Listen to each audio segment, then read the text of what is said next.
I wanted to talk to interesting people, but I didn't think they'd be interested in talking to me unless I had a way, like something to incentivize a conversation. I still have huge negative emotions based off of decisions I've made that affected other people's lives. And I still have to constantly focus on forgiving myself for those. But if I don't forgive myself, then I'm not going to be able to help people in the future. I do agree that there is some type of universal force of life that is a guiding light to all of us. I just have no idea what it's like beyond that. I've myself fallen victim to the, well, shit, why isn't everything easy for me? There must be something wrong. And the truth of the matter is, it's never easy for everyone. You know, some people are just better at hiding it. Cool thing about podcasting is you get to have a lot of interesting conversations with people that are more interesting than you. So it's been great. It's been a journey for sure. Warning: may contain mental health problems, psychedelic experiences, Jordan Peterson, podcasting, and/or peanuts.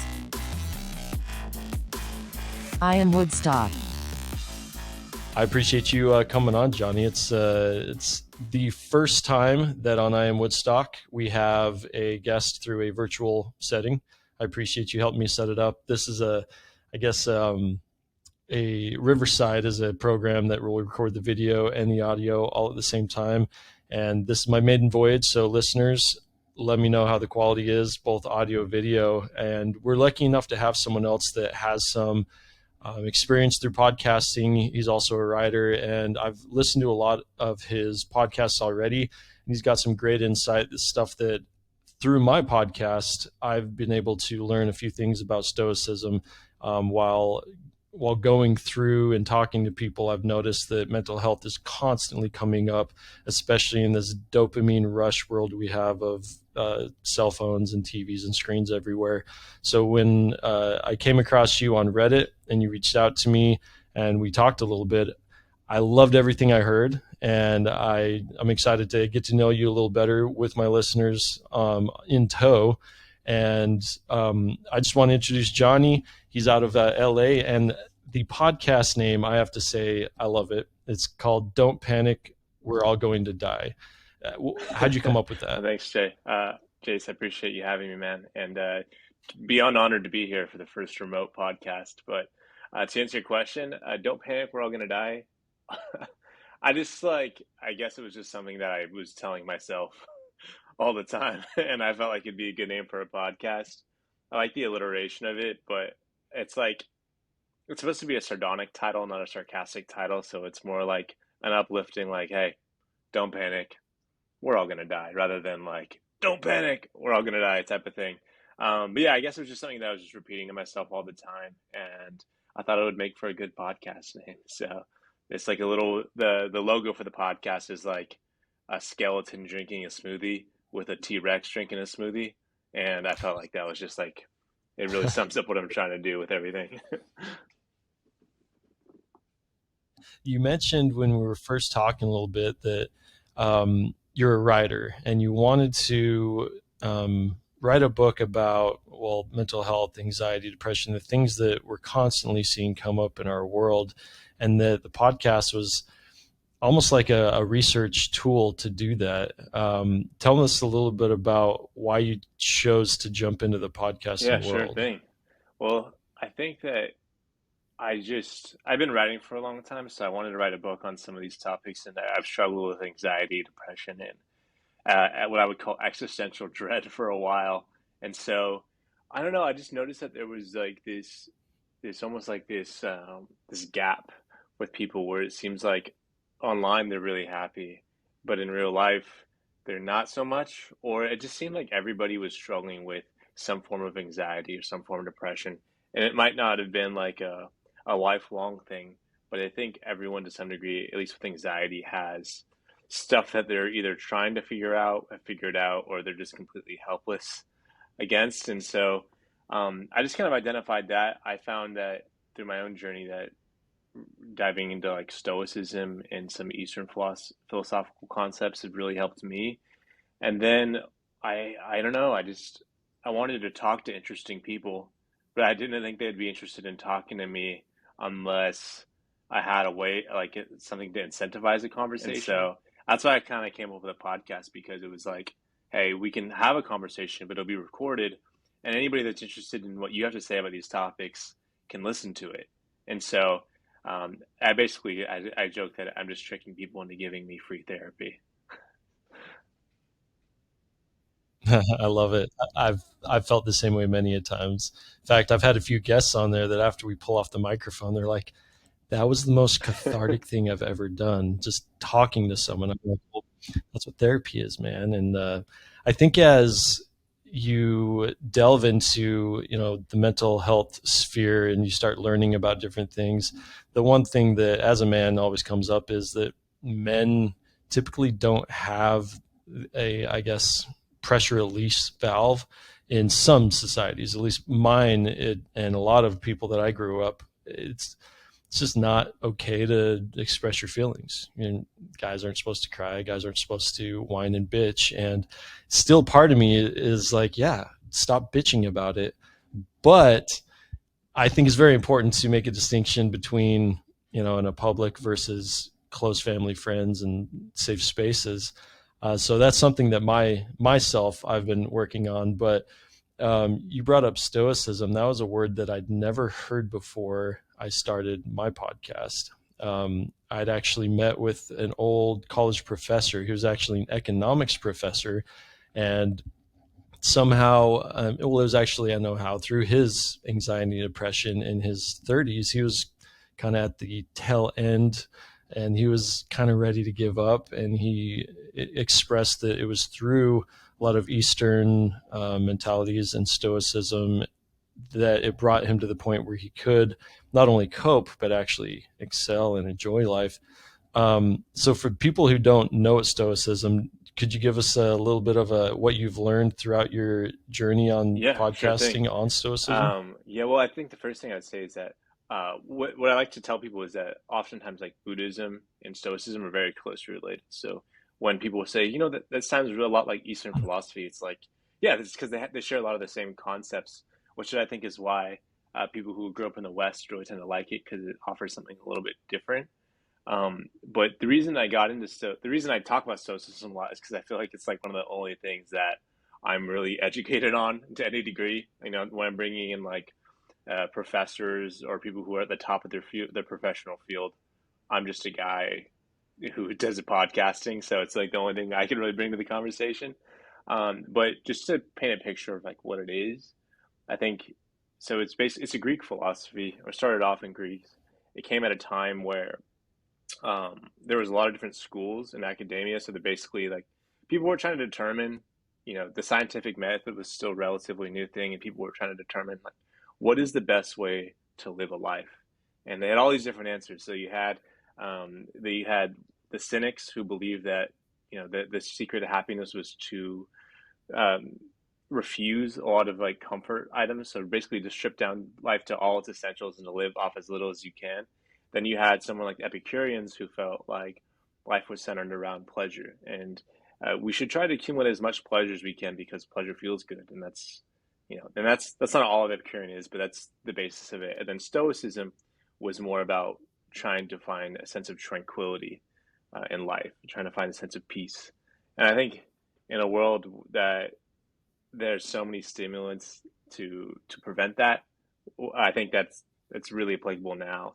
And what I like about Stoicism is you read it, it's ancient philosophy. This is like written in like BC, hundreds of years before Christ, but it all still feels very relevant. Like this stuff could have been written today, which is really cool.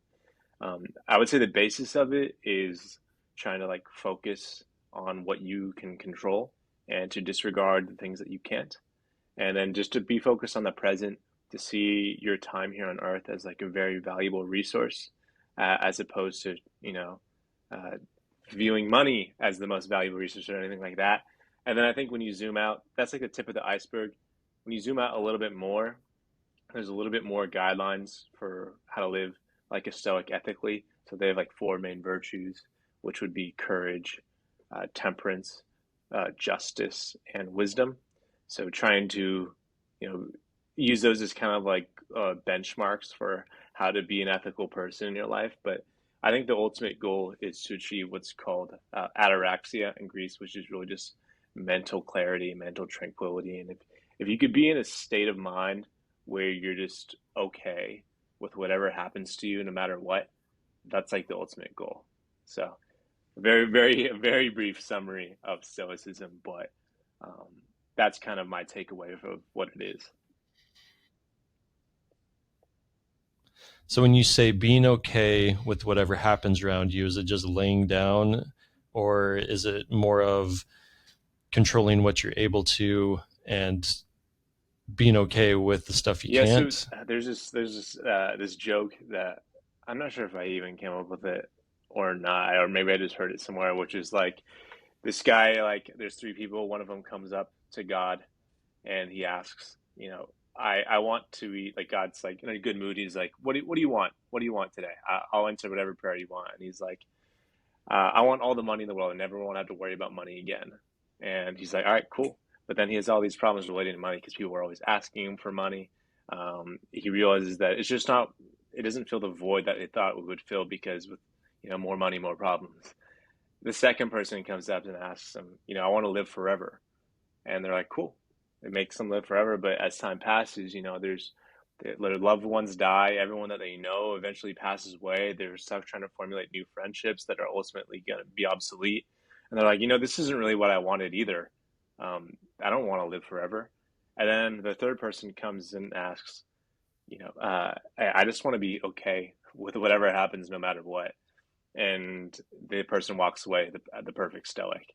And essentially, it's not laying down, but it's just about being prepared for anything, no matter what it is. So, life throws a lot of curveballs at you. You can't really predict what's coming up next. And so, rather than to be optimistic, because like even if you're optimistic, you're still kind of hoping for something positive around the corner, and that might not always be what's around the corner for you. So, just being a good stoic is about understanding that I don't really know what happens next, but I'm strong enough within my own mind and as a person individually, or no matter what is around the corner, I'm going to be okay and prepared to handle it. So I would say it's not lying down. It's just being strong as an individual.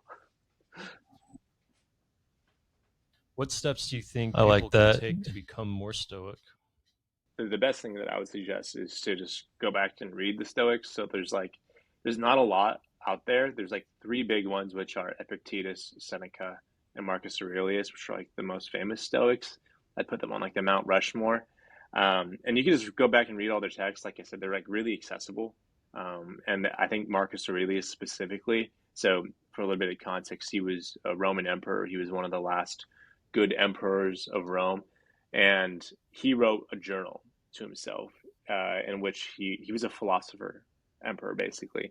And he wrote this journal to himself. And I think that the Gregory Hayes edition of Meditations is like the best introduction to Stoicism because he's writing it to himself. And whereas Epictetus was a lecturer, he taught crowds. Seneca was writing letters to his friends, and that's where his books come from.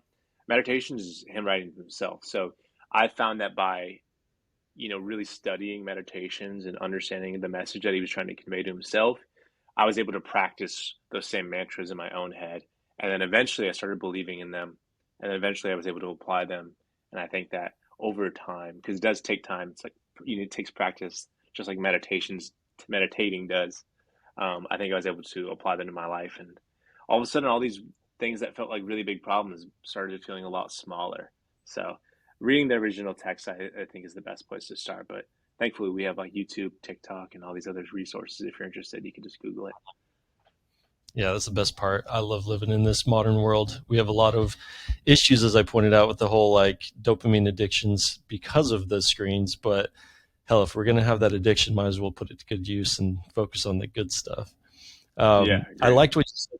You said you educated yourself about it, and then you started believing that, and then that's when it started helping in your life. And I love that because it's like, it's almost like a fake it till you make it. And not really. It's kind of what Christians say, like faith precedes all. And it's you have to truly believe in something before it actually takes control in your life. And the only way that you're going to start believing in it is start to educate yourself about it and truly understand it. It's like the only things we fear are the things we truly don't understand. So I love that you said that. Um, how has it affected you in your life? Did you feel that it's changed your relationship with the people around you at all? Yeah, it's that's a good question. I would say that like, and the three things that I mentioned that I've struggled with, anxiety, depression, and existential dread, I think is really effective for anxiety because I think a lot of anxiety comes from imagined realities. So you're like imagining the worst case scenario. You're like getting inside of other people's heads, being like, well, what does this person think about this? And I think that like my studying of Stoicism has really taught me that like none of it even matters. Like it doesn't really matter like what anybody's thinking of you or what could potentially happen because oftentimes like we suffer more in imagination than reality.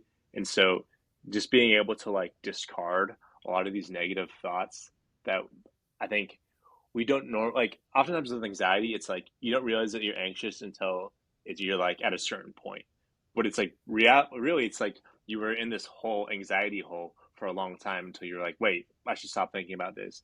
So I think that like what stoicism is really good at doing is like nipping things on the bud. It's like, hey, let's actually just not even go down that path mentally. Let's go down this one instead. So I think that's been really effective. And it's like funny, like I don't think that a lot of people have noticed necessarily, like, oh, you've changed.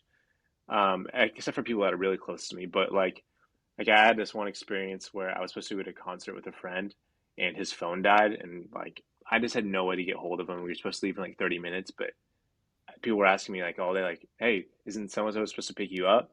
I was like, yeah, I think so. I guess he is. And I was just fine with it. And then people were like, dude, you were being so weird the other day because I would have been freaking out about this and you were so calm. And it's just like stuff like that. I think I just like don't panic about things as much as I used to because if I can't control it, then I can't control it. That's kind of where the buck stops. You were talking about how people say like Buddhism, Stoicism, it's kind of all the same. And I feel the same about this new term that everyone's using is mindfulness, Yes. or that's a word for maybe meditation. Or like if you talk to like true psychonauts, they say when you're really out there tripping, you just need to focus on the now. Or hippies, that's kind of what they say. It's this concept how, like you said, you can sit there and worry about what could go wrong in the future and just murder your mind with all these potential negative outcomes, or you can just literally focus on right now, this moment that we're having, and that immediately just takes away, well, an infinite amount of issues. If you focus on what's right in front of you and you just enjoy it, enjoy that moment, enjoy the fact that you're live, you're Hmm. breathing, you obviously have something in your head that's allowing you to focus. That simple act, and I mean, it can't get more simple than that, of just stopping and thinking about, okay, what's happening right now in my life, has had so much power, because all of a sudden this weight that is just crushing you down, and it's the end of the world and there's no way out of it, it's this deep dark hole, and you're just like, might as well give up. The second you think, well, what's happening right now, not everything around me, that this moment in front of me, all of a sudden, poof, it's this magical thing, and it just takes this pressure off. And that doesn't mean it doesn't come back right away, but that's the beauty of practicing and learning the skill of focusing, of being able to get back to that split second in time where everything poofs away. And I've said it so many times on this show, but I love it so much, I'm going to repeat it again. And it goes back to that economist that I was talking to. I think I always name my different shows, I give him a nickname, whoever I'm talking to. And his nickname was the Enlightened Economist, because he shared an experience with me. And he talked about when he was dealing with his crippling issues, that he decided to try meditation, right? And so he gets on and he just can't do it. He keeps on messing up. He's like, damn it, I messed up. And he does this with his hands. For those watching the video, he puts his hands together And then he pulls them apart and says, damn it, I messed up. I'm sitting there trying to focus on my breathing or whatever the hell the mindfulness guy is trying to teach me. And I just can't do it. I keep on wandering. And he says, I'm failing over and over again. He's taking his hand away from it. He says, he fails. And he went to a friend, and his friend told him, you're thinking of it backwards. You're not failing. What's happening is when your mind wanders, that's just normal. That's just life. Life's a bitch, and then you die. You're going to wander. But every time you went back, you were succeeding. You were winning. And so instead of telling himself, oh, I failed, he instead says, yay, I did it. Yay, I did it. Yay, I did it. So every time he wandered, he was reinforcing that positive attitude of, I did it again. Yeah, I wandered, but that's just going to happen. I can't control that. That's just life. And then when he came back, he started saying, I'm winning. And that's when his life changed. And that struck me so hard when he told me that. I'd never even thought of that concept before. And again, this is the first conversation I've ever had about Stoicism. I moved around a lot. So the year that I was supposed to take philosophy in high school, I had transferred schools. So all this stuff was like new and fun to me. It's like probably old news to everyone else. They're all like, whatever. Okay, we learned that back in junior high or whatever. But to me, I'm like, wait, Stoicism, wait, meditation. And when he told me that, it was one of those moments where, it'll never leave me. It hit me down to the core, and that simple thing has changed so much on how I view success and failure. And you can take that, and I've applied it to so many things in life, to the point where just today I had a moment that just really got to me, and I'm like, man, it's going to ruin my day. And then I remembered the enlightened economist and saying, no, screw that. I'm going to get back to center. I'm going to get back to focusing about what can I work on now and stop living in that past moment. And it makes all the difference. So took over the mic there, but I feel so passionately about just the joy that people are missing out on. And there's nothing they have to do other than just believe what we're talking about right now. That's literally all it takes about, is learning about it and then believing it's going to make a difference. Yeah. No, I love that story. Thank you for sharing it with me. That's definitely going to be my takeaway from this conversation. It's amazing too, like how much how you talk to yourself affects the way that you think too. It's like, to me, that's like what I got out of this story too, is just like how you talk to yourself really matters. You know, like you kind of like can't be addicted to yourself, and then once you start noticing that, like I think some self-talks, like some of the ways that people talk to themselves, like everyone, like it's like a thing, like you're your own biggest critic, which is like fair. Like you should be critical of yourself, but you should also be loving to yourself and kind in the way that you would like to treat other people. And I just love that concept of mindfulness and the way that you described it. I think it's really, really powerful way. And I understand why the enlightened economists metaphor was so effective, because I like that. I liked it a lot. Yeah, he's clutch. I need to reach out to him a little bit more. That's one of the things I'm bad at.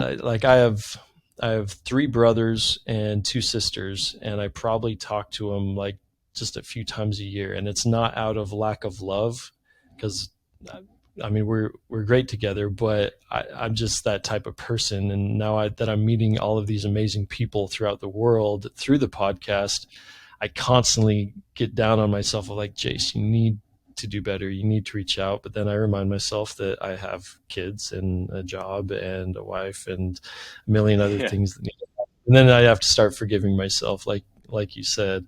I think it's a balance. I think some people, they need to be harder on themselves, and other people need to forgive themselves a lot more. And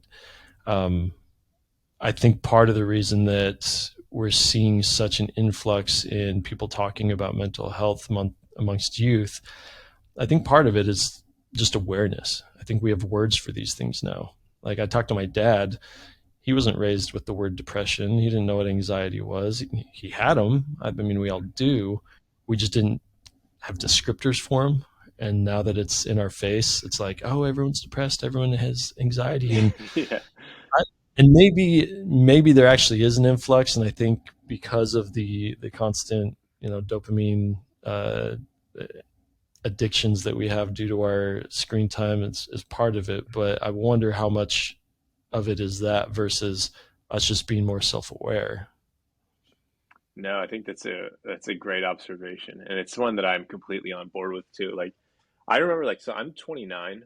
Like I remember being in high school, and there was no word for anxiety. Like I'm sure that it existed, but like it was just like I think that was like when the ball just started getting rolling about when, like, in terms of talking about this stuff. Like even depression was like a pretty foreign concept, I think, back then. To be fair, my school was a bit retrograde in that regard, but like I think you're definitely onto something where it's like we now have words to talk about these things. And I think also, like, one of the benefits of social media is that we now have like a mirror in some regard. Like before, if you had anxiety and you needed to talk to someone about it, you might be like with a group of friends after a few beers, be like, "Hey, is anybody else nervous all the time, or is that just me?"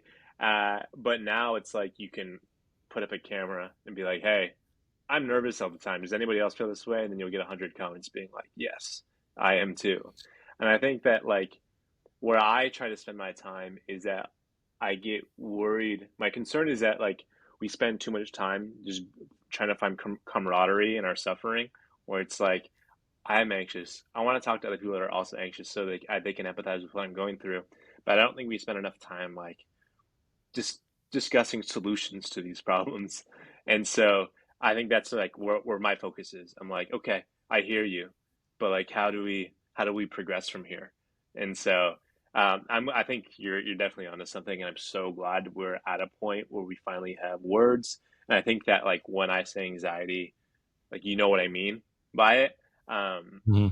so now it's just the game of like, where do we go from here? And I think that, like, through podcasting and putting out the content that we do, hopefully we're making positive contributions to the conversation.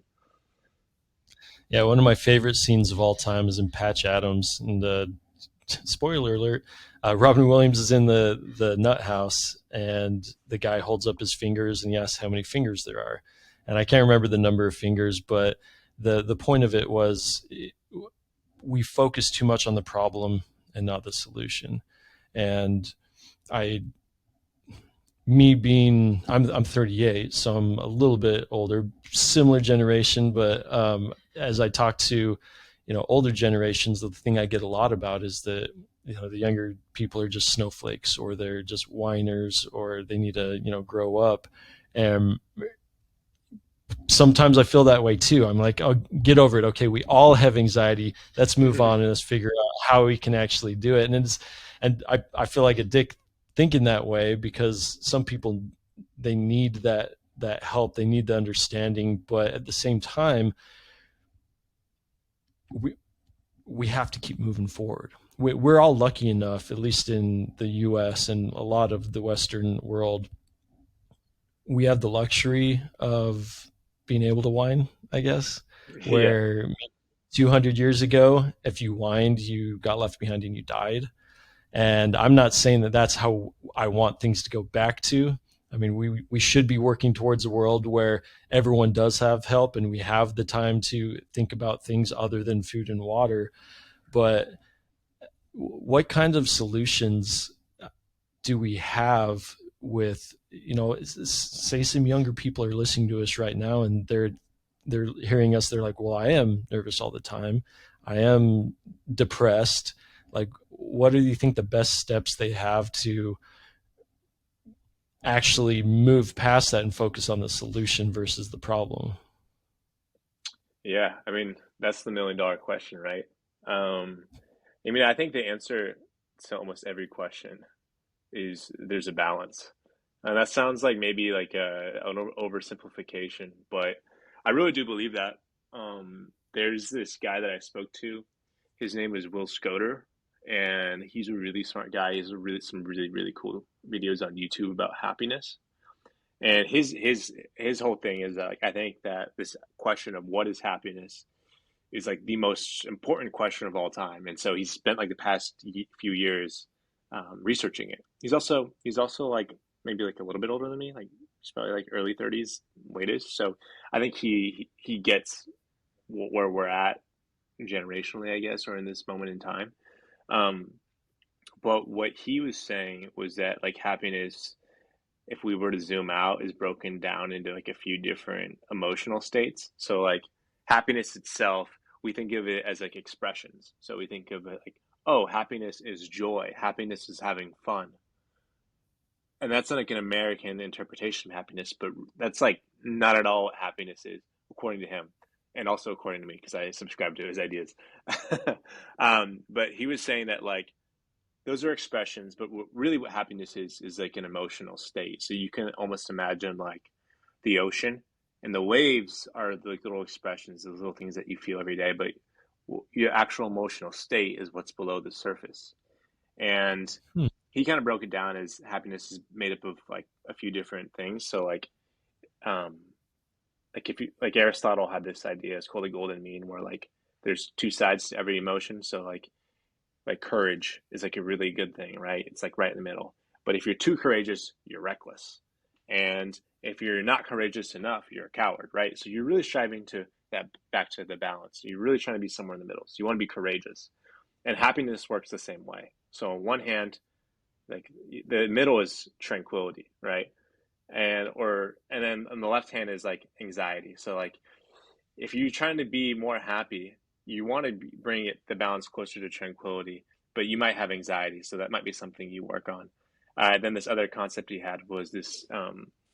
It's called uncompression, which is basically like the opposite of stress. So if you're really compressed, you're probably really stressed out all the time. But the tricky thing about uncompression is that oftentimes you don't notice it right away. So it's like one of those things where I'm sure you probably relate to this, Jace, with your travel, Jay, with your travel experiences. But um, like you can be stressed at work all the time. You might have family problems or whatever's currently stressing you out. But then you go away on vacation and you're like on a surfboard somewhere, or like you're on a hike and you're like, oh my God, I feel amazing. Was I this stressed out this whole time and had no idea? And then the third part of it is confidence. So, you can be overconfident, of course, but then you could be insecure. But right in the middle is confidence. So, what confidence really is like being okay with who you are as a person, feeling safe in your life. It's like not being restless. And I think that like if you're a person who's struggling with any of the things that we've talked about, a really helpful exercise can be like, okay, well, understanding that these are the parts of happiness. Like, where in my life do I need to make adjustments? Like, am I, if I'm anxious, then maybe I should seek things that will help me be more tranquil. So you could look into meditation. You might look into picking up an exercise that'll help you relieve some of that stress, or whatever it is. If you're feeling really compressed, it could be something relating to work or a relationship that you shouldn't be in or would want to be in or whatever it is. And you could kind of like dissect that, like what is causing me to feel compressed? And the same thing with confidence. It's like if I'm insecure, well, is there anything that I can do to help me feel more confident? And I think like this dissecting those things, taking like personal inventory and really asking yourself some difficult questions can go a long way in at least helping you establish a few positive steps in the right direction. I subscribe to the balance idea as well. It's something that constantly just keeps poking its face out, and it doesn't matter what line of thought that I'm in, it always comes back to that balance. Whether it's nutrition, Mm-hmm. you need water, but you can drown. You need gold in your diet, for God's sake, but you're not going to be eating any gold ingots anytime soon. So it's amazing to me that it doesn't matter what topic we're talking about, there's a balance. And I think if you had to, boil down what we should be focusing our time on as, beings in this existence, whatever that is, it's finding that balance on whichever topic we're talking about. Where's that balance? What's that balance? If you have the golden mean, what are the extremes so we can understand those and educate ourselves about what is the extremes of whatever topic we're talking about, and then find that balance. And do you think that balance is the same for everyone, or each one has their own place along the gradient? I mean, I think it is different from everyone else, right? Like, and I think that's where like the personal inventory really comes into play because like only you know yourself, and like I struggle with anxiety, trying to be more tranquil. I don't really suffer too much from the confidence category. I feel like I'm a pretty confident person, so it's like I think that everyone has like their different struggles and different things they need to solve for. But like I said, I think I really do believe that it all comes down to like it's a balance, and that's why like almost every culture has come up with some type of metaphor for this. Like the Taoists have the yin and yang sign. I'm sure if you're not familiar with it, it's like that circle with the white and black with the white dot in the black side and the black dot on the white side. The Greeks had it with the golden mean. I think even Latin American cultures had it with like a snake eating the snake, eating its tail. It's like I think when you see something like this philosophical idea repeated in so many different cultures across time, it's because we have stumbled onto a universal truth. And like I said, I think balance is a great answer to a lot of questions, but it does take a little bit of digging into your own psyche. Like I think that everyone needs to figure out where in their life they need to add more of it or take away. So yeah, I think it's different from everybody. It's just all about knowing yourself and what you need to do to find more balance in your life.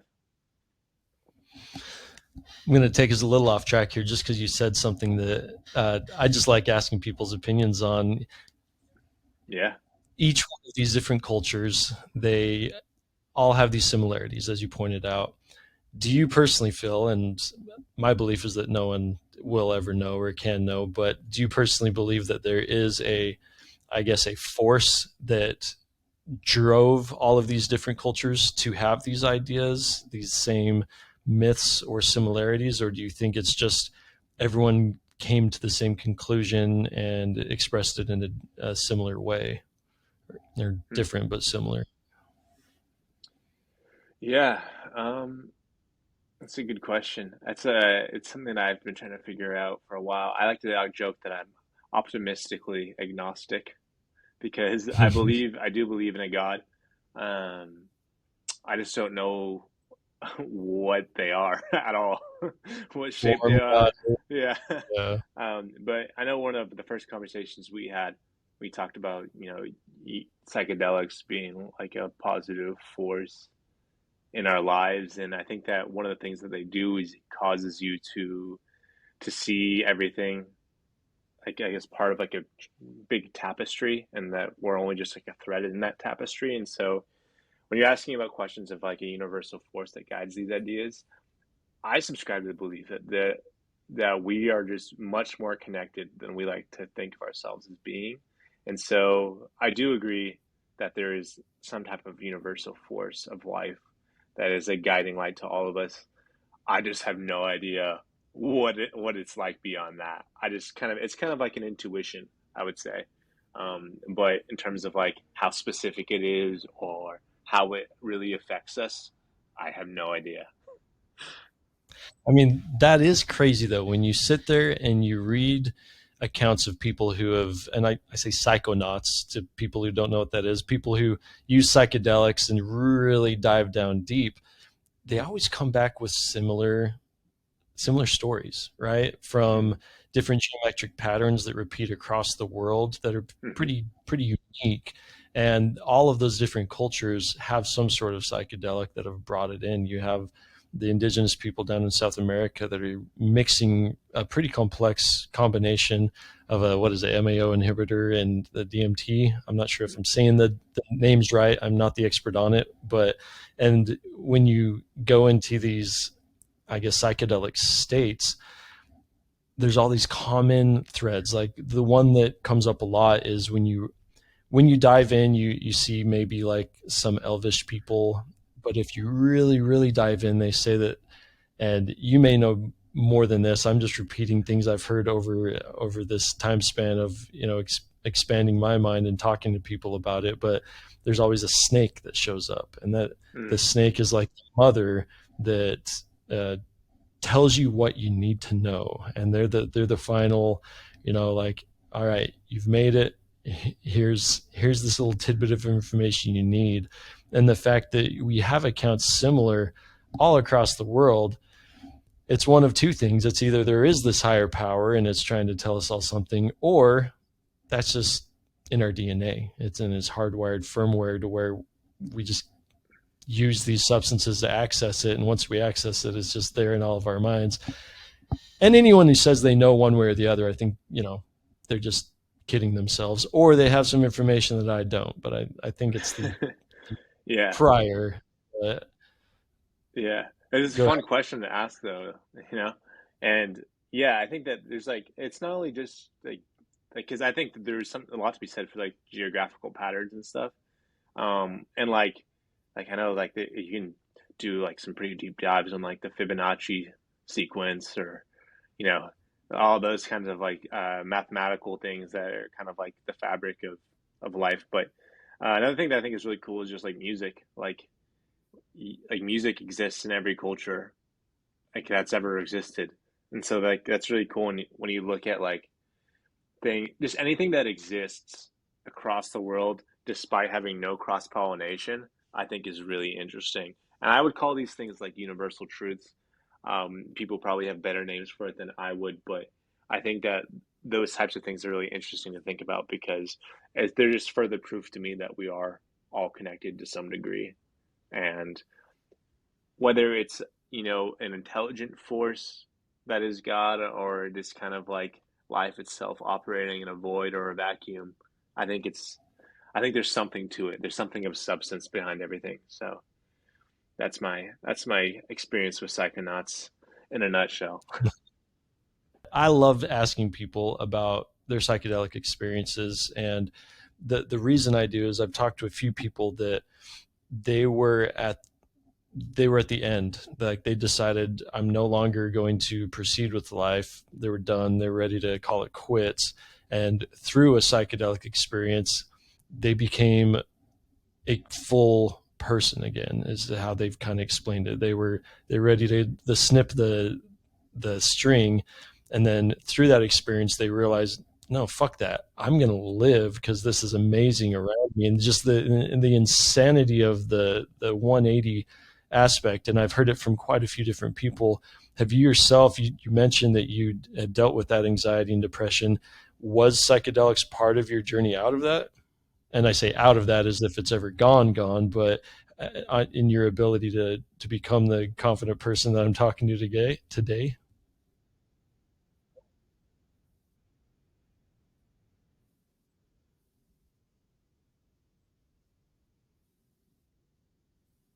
On psychedelics, I'll give you a little bit of background as to how it happened because I did some of those South American ones that you're just referencing. So basically, In I South had America? yeah, not in South America, but I did ayahuasca, Okay, and awesome. that Tell me everything about it. yeah, because that is for listeners. That is definitely probably one of the more intense ones you could do, if not the most intense one, because it is DMT. But just a little bit of background as to why I did it.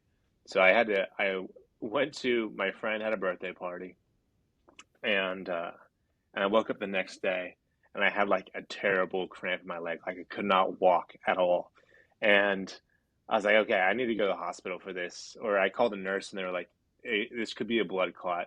We need you to come in. And I was like, all right, I guess. So I went in, and then they were like, "Hey, well, we're gonna see you for the blood clot. Just here's a mental health survey. Everyone that comes in has to take one. Just fill it out and give it back to us." So I filled it out. Didn't really think much of it. Gave it back to them. Then I went and they did like their testing and stuff. It turns out I didn't have a blood clot, but I got a call later from the hospital that I was like, "Hey, we need you to come in. You don't have a blood clot, but you like basically failed your mental health exam." And I was like, I didn't know that I could fail that. And they're like, yeah, like your answers are kind of concerning. So we're going to like basically mandate that you go to therapy. Come in this week. And so like I It's went a in and mandate. yeah, basically, I mean, they didn't mandate it, but they were like, here's the appointment. Here's the time, like show up. And so I was Wow. like, all right. So I showed up and they were like, Yeah, I had some dialogue with them, and they were like, "Yeah, we're gonna put you on antidepressants. I think that's gonna be the best option for you." So I was like, "Yeah, honestly." And to be fair, like, I knew I was depressed. Like, I was hiding it for a long time, but like, I knew that everything they were saying was true. And so when they were like, "We're gonna put you on antidepressants," I was like, "Yeah, okay," hand them over. And to be honest, like, it worked out really well for a while. Like, I really liked it, but like they had other side effects I didn't love. So I was like, I can't keep doing this because like my body's not working in the way that it should, and I really would like it to. So I was like, all right, but I'm kind of at the end of my rope here because if I can't take antidepressants and I'm still depressed, like, what am I gonna do?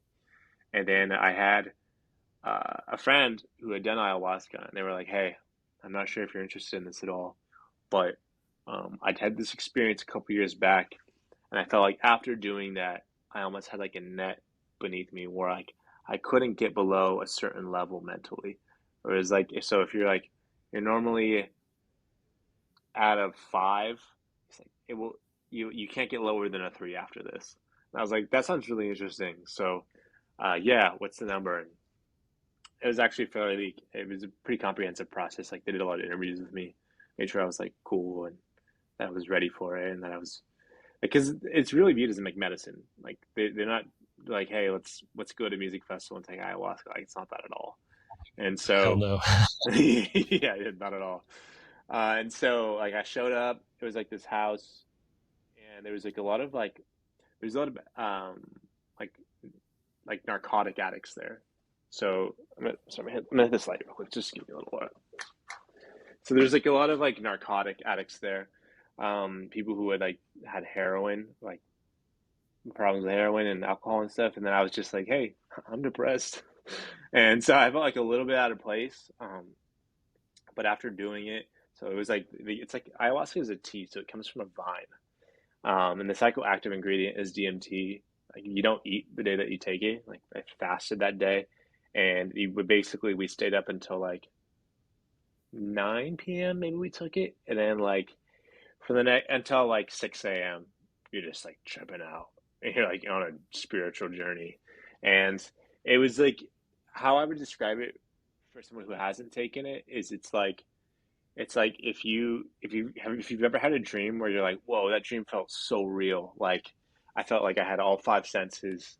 It's like that on crack. Like you like whatever you're at mentally, like you're there. And the experience that I had was I was like outside. I was like sitting down on like a couch thing. I had my eyes closed, but mentally I was sitting on the couch with my eyes open. And like this sounds really weird if you know how this experience, but I had like a second version of myself like approach me and sat down on the couch next to me. And I basically had like a therapy session with myself, which was me detailing to myself all the things that I was depressed and anxious about. And then this other copied version of me just telling me, like walking me through everything. And basically, the reason that everything he was telling me was like, okay, like, so you've listed like five or six things that you have real issues with about yourself. Like, you're not you wish you were more like this. You're never going to be like this, like, whatever it was.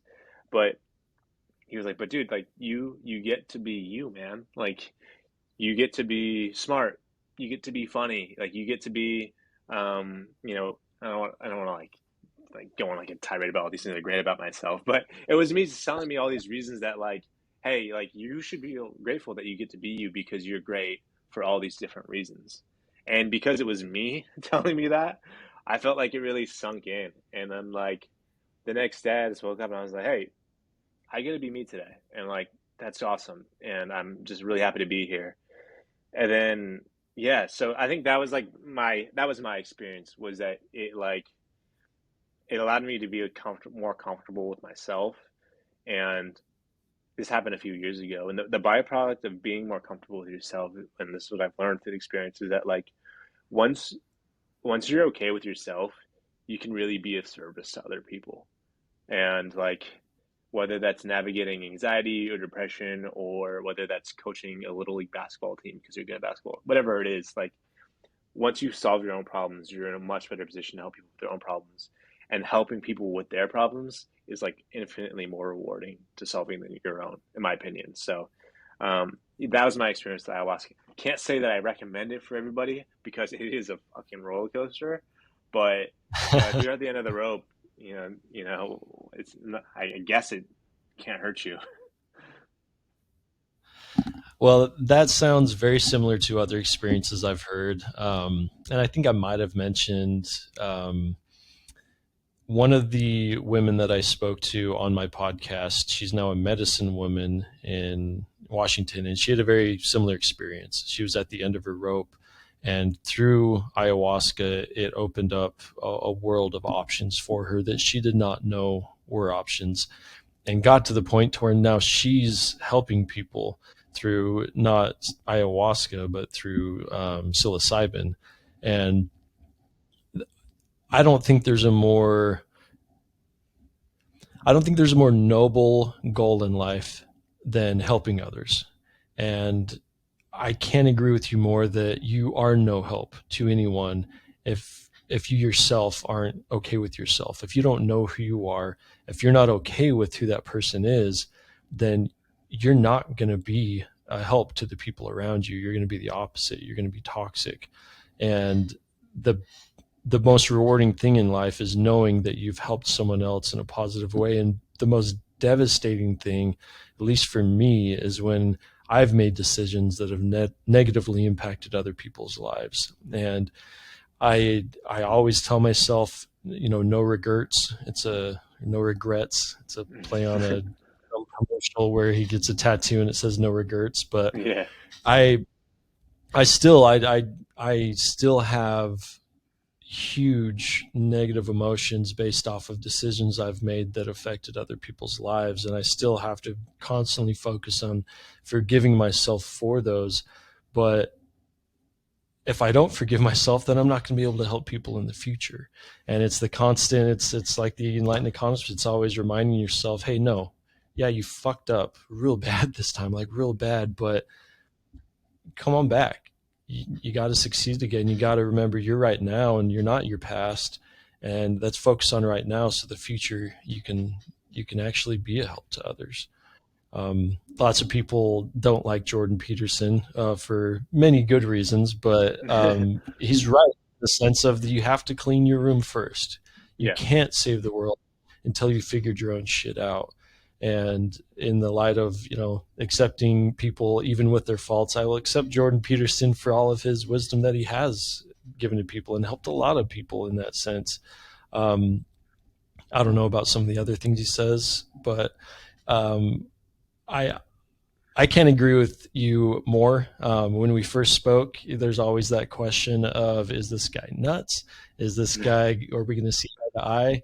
And as we spoke, I really feel we've been on similar journeys to the point where we're not perfect by any means, but we've gotten to the point where we've recognized our faults. We're working to make them better. And I know for a fact that you've helped a lot of people through your podcast. I've only listened to a few of them. The final one I really enjoyed. It was a recap. You sat down. How many episodes did you have in your podcast so far? So I have 20 right now. The recap was the season finale where it was just a solo episode. So you had 19 conversations with people, and all of it was about mental health, right? Yeah, technically I had 20, but one person asked me to delete it because she had anxiety about it. So as somebody who's doing an anxiety podcast, I of course had to respect it. But yeah. That's one thing I'm like, should I do 100% unedited? And I know there's a merit to that, but I make it very clear that I try to keep everything in 100% unedited, for better or worse. But I do, and I have cut out things due to whether it's anxiety, due to fear of the Chinese government coming after them, whatever it is.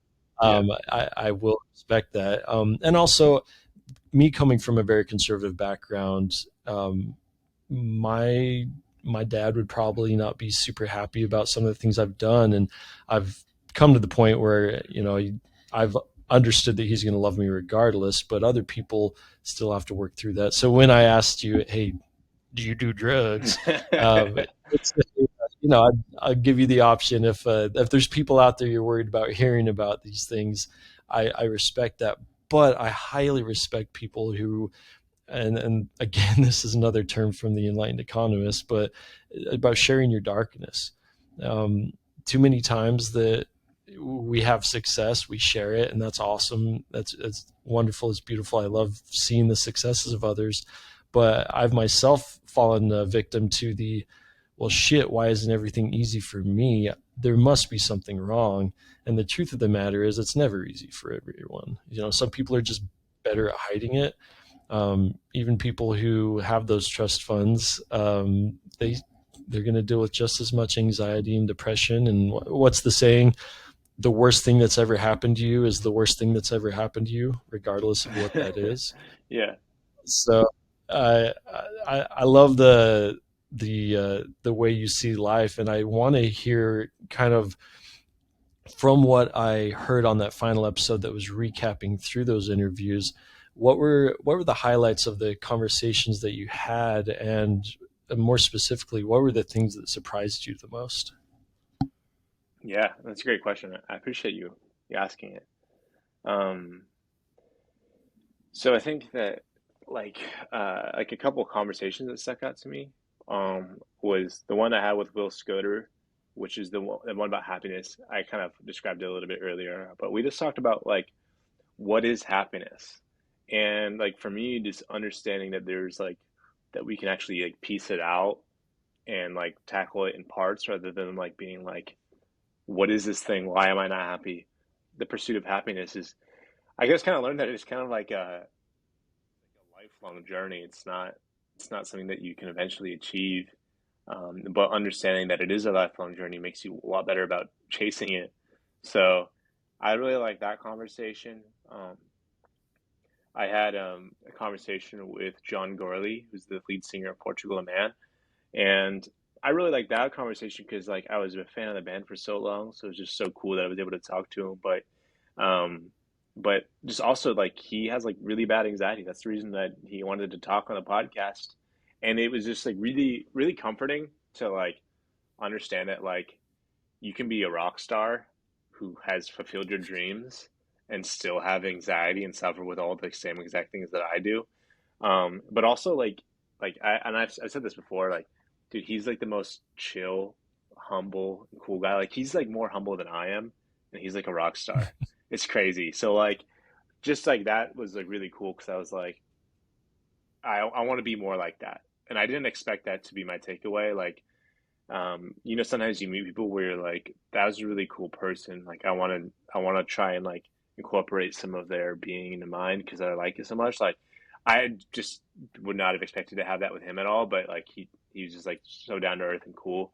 I was like, I need to be like, I need to be more humble in my life. And then I had another conversation with, well, there's two more I would say. One was with Kevin Kelly, who's like been, I guess, Ira mentor to me.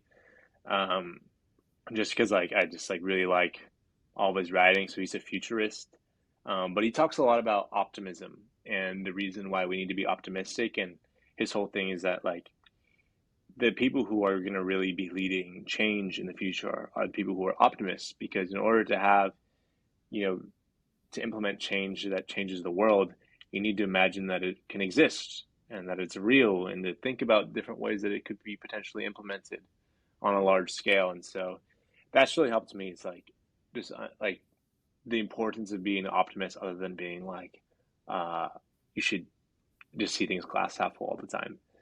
And then the last one I would say is I had a conversation with Pamela Hieronymy, who was, if you've ever seen The Good Place, which is like a Yeah. TV show by Mike Schur.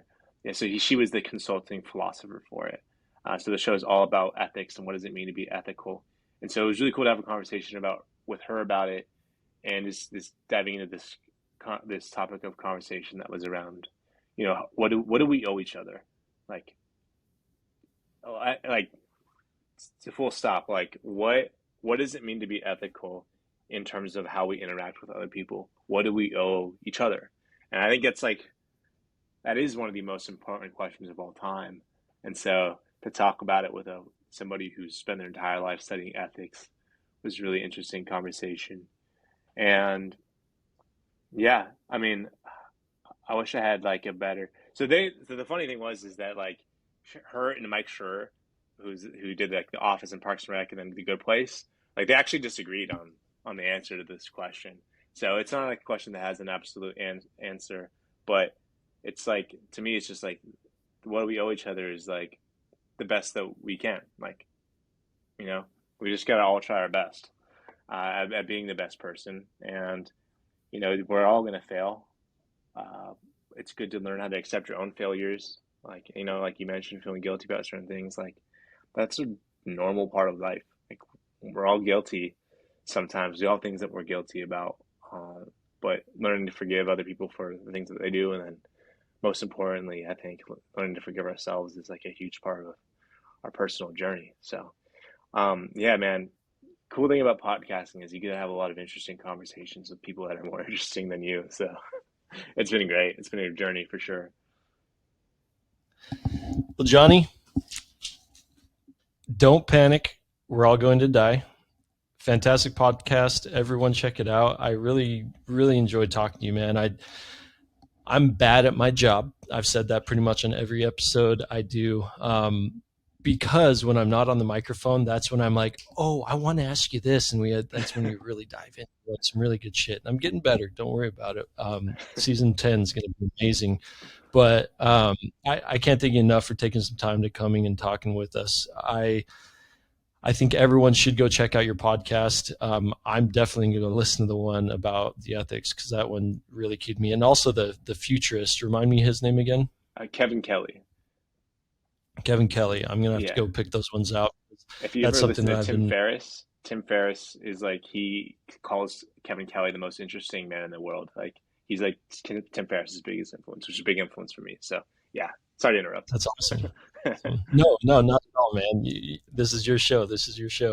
But I appreciate you coming on. Keep in touch. We're definitely going to have to do this again. This being the first remote podcast that's been on the show. Hopefully everything recorded well. I'd be distraught if we didn't get all this, but check out Don't Panic. We're all going to die. I have to look at each time because I love it. I didn't want to mess up any of the words, but it's much for your time, man. Of course. Appreciate you having me on, Jace. It's a complete honor being here for the first remote interview. So I'm more than happy to be here. Thanks for having me. All right. We'll talk soon. All right. Bye, everyone. That's good.